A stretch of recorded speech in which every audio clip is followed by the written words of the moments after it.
Hello, guys. I'm Kumud, and today we're going to do a quiz on birds. Let's get started.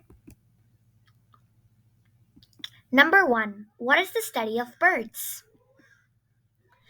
The answer is ornithology.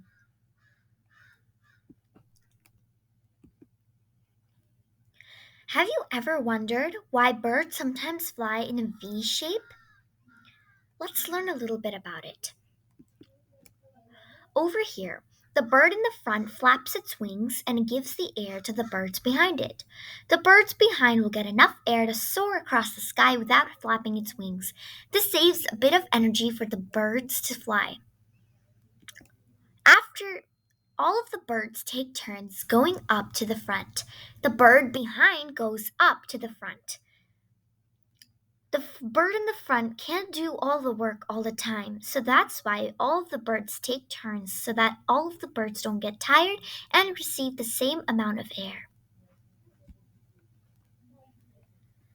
Question 2. What is the smallest bird? The answer is bee hummingbird. Question 3. What are the three birds that can't fly? The answer is emu, ostrich, and penguin. Question 4. Which bird doesn't have wings? The answer is kiwi. Question 5. Which bird lays the largest eggs? The answer is ostrich.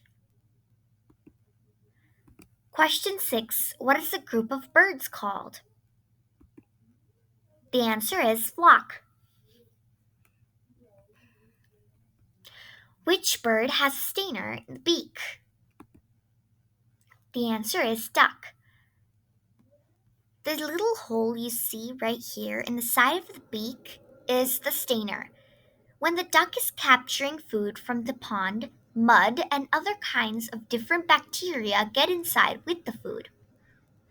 Those stainers are to stain out the excess mud, water, and bacteria.